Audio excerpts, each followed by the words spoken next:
Gilberto Nascimento, do PSD, é o novo presidente da Frente Parlamentar Evangélica do Congresso Nacional. E é com ele que a gente conversa agora. Vamos aqui ao vivo com o deputado. Deputado, muito obrigada pela gentileza da entrevista. Muito obrigado, eu que agradeço e estou aqui à disposição.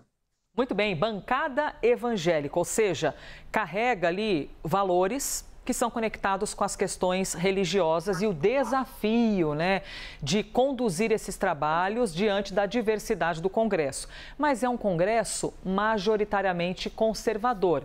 Eu quero falar do futuro, então. Que assunto ou quais assuntos para os senhores são mais custosos e que devem ser pautados assim que o senhor começar, de fato, a realização desses trabalhos? Bom, primeira alegria em poder estar falando com vocês. Eu tive a felicidade hoje pela manhã já tomar posse como novo presidente da Frente Parlamentar Evangélica. E estamos aqui numa expectativa muito grande de fazer um bom trabalho, dar sequência a alguns trabalhos já feitos e inovar em tantos outros.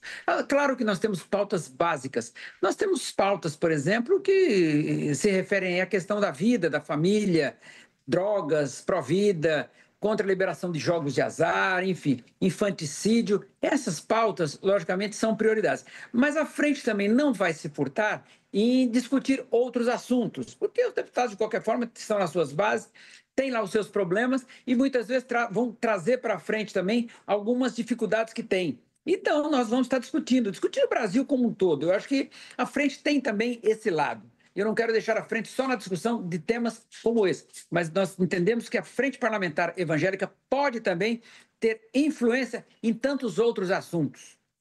Basília Rodrigues também participa aqui da conversa. Basília? Oi, Gilberto, parabéns pela sua eleição para presidente da Frente Parlamentar Evangélica. Bom dia. Muito obrigado. Os candidatos se dividiram, ou pelo menos receberam a alcunha de candidato de oposição, candidato de governo. O senhor venceu o Ottoni de Paula nessa diferença de votos, foi uma ampla diferença de votos. O Ottoni, ele saiu como o candidato mais ligado ao Palácio do Planalto, mais sensível às pautas do governo. O senhor ficou ali, de acordo com seus pares, como aquele que falaria em nome da oposição. Religião tem partido? A Frente Parlamentar Evangélica é mais governista ou de oposição?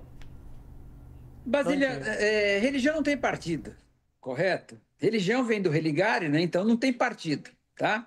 Então, claro, o deputado Ottoni, ele tinha, sim, uma aproximação que é natural, às vezes, se aproximar um pouco mais do governo, enfim. Eu tive uma posição muito mais, a minha posição sempre foi da conciliação, percebe? Eu, graças a Deus, consigo conversar com os dois lados. Até porque, Basília, a Frente Parlamentar Evangélica, ela consiste aí, sério, em vários partidos. Porque nós temos, por exemplo, desde do PSOL, tem membros do PSOL, por exemplo, estão na Frente Parlamentar Evangélica, até o PL. Então, você vê o espectro aí de partidos que tem.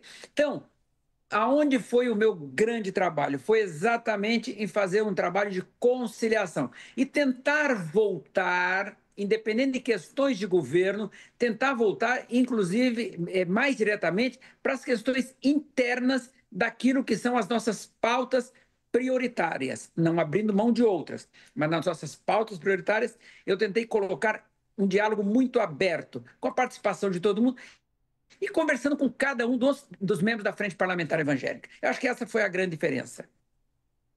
Clarissa Oliveira. Bom dia, deputado. Sempre um prazer falar com o senhor. Bom dia, Clarissa. Muito obrigada pela participação aqui no Live. Eu que agradeço. Deputado, a gente tem ouvido falar muito sobre a deterioração da relação do governo do presidente Lula com a base evangélica e também um fortalecimento de Jair Bolsonaro junto a esses setores do eleitorado. No entendimento do senhor, considerando a relação dessas forças dentro do Congresso Nacional com o governo, o que o senhor projeta aí para esse próximo período, para esses 2 próximos anos de governo Lula, considerando aí, inclusive, a troca de comando, na Câmara dos Deputados, agora na nova legislatura?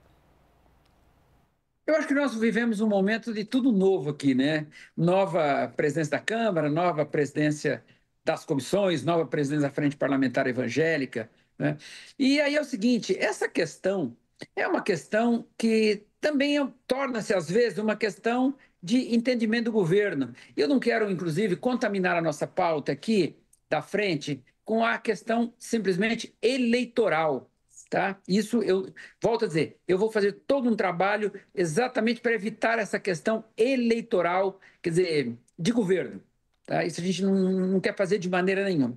Por outro lado, as discussões precisam acontecer. Nós não queremos também colocar. A nossa questão é muito ideológica, naquilo que são as nossas pautas. Agora, fora isso, nós não podemos, e mais uma vez eu vou repetir, não queremos ser cansativo. A nossa frente parlamentar, ela tem um espectro muito grande de PSOL a PL, tá? Quero, inclusive, dialogar muito com cada um, com cada corrente dessa. Eu, nessa fase, como eu tive a felicidade de, em 2003, ser um dos fundadores dessa frente, então hoje, graças a Deus, a gente consegue já fazer uma leitura a tendência de cada uma desses grupos dentro dessa frente. Todos eles têm um objetivo em comum, mas têm também as suas diferenças em algumas áreas. E exatamente isso que a gente vai fazer e tentar fazer com que possamos fazer um trabalho em que agregue todas essas forças para tomar um caminho único. Deputado, tem uma pergunta aqui genuína para o senhor, que diz respeito até comentários, como as pessoas veem, não a bancada evangélica, mas o nicho evangélico no Brasil. Primeiro, fazendo aqui uma colocação, eu vejo particularmente que o país, a oposição ao movimento evangélico, tem um olhar muito estereotipado, como se fosse um bloco só, e que faz piadinha, bastante preconceituoso com a religiosidade, né, das pessoas, como se importasse o meu e o outro não. Dito tudo isso, existe um olhar, porque majoritariamente os evangélicos, não todos, majoritariamente as pesquisas mostram que vão mais para o lado de Jair Bolsonaro, né? Mais conectados com Jair Bolsonaro. Aí muita gente diz assim, nossa, mas se é religioso, como é que pode apoiar quem defende mais arma? Porque bandido bom é bandido morto e não sei o quê. E fica muito essa fala de rede social. Eu quero abrir espaço para o senhor falar, por favor, sobre essas pessoas que dizem assim, mas não faz no menor sentido. Você está conectado com Deus e apoia quem defende atos mais violentos. Enfim, deputado, queria te ouvir, por favor. Acho que é o seguinte, essas pautas não tem nada a ver com religião, percebe? Porque o evangélico deixa de ser evangélico porque pensa assim ou pensa assado. Eu acho que infelizmente, a sociedade, algumas pessoas ainda são discriminatórias quando nos olham como evangélicos, tá? Porque o evangélico é um cidadão normal, comum, tá? Que fez uma opção de vida, fez uma opção na sua condição espiritual, de aceitar Jesus, de amar o próximo, respeitar a sociedade, tá? E ter lá o seu momento com Deus. Às vezes as pessoas têm o evangélico hoje como aquela pessoa que ela é vista somente quando coloca uma Bíblia embaixo do braço e vai para um culto no final de semana, tá? Como se essa pessoa não tivesse vida social, se essa pessoa não fosse um empresário, se essa pessoa não fosse um político, se essa pessoa não fosse um juiz, se essa pessoa não tivesse outra vida. O grande erro que as pessoas que infelizmente ainda têm essa discriminação, ainda olham dessa forma e que não deveriam olhar. Então eu até digo o seguinte, as pessoas que têm essa visão, procurem mudar a sua visão, procurem ver um pouco mais amplo o que essas pessoas fazem e o bem que essas pessoas fazem à sociedade, o bem que as igrejas fazem à sociedade, aonde muitas vezes o Estado não pode estar presente, lá existe uma igreja. Aonde abre-se uma igreja, normalmente fecha um bar de alguém que bebe a noite toda e depois vai bater na sua mulher. Não é? Então, eu acho que as pessoas têm que ver esse lado da igreja, o papel da igreja na Terra, que é o papel do amor, é o papel da vida, é o papel da comunhão e do papel de juntar pessoas e abençoar a vida de pessoas. Eu faço essa pergunta ao senhor, né, Basília, até te passando a palavra aqui novamente, porque isso é muito também protagonismo de discussão, né? As pessoas dizendo, nossa, mas como assim você tem o evangélico conectado com religiosidade, mas aí vota em gente que diz bandido bom é bandido morto. Porque são polêmicas de uma coisa tão rasa, mas que fazem parte dos debates. É importante a gente ouvir autoridades como o deputado, né, Basília? Isso não é o pensamento, veja bem. Inclusive me dá... Desculpa, Basília. Sim. Pode falar, Basília, pode desculpe. Responder, não, pode por favor, deputado. Inclusive...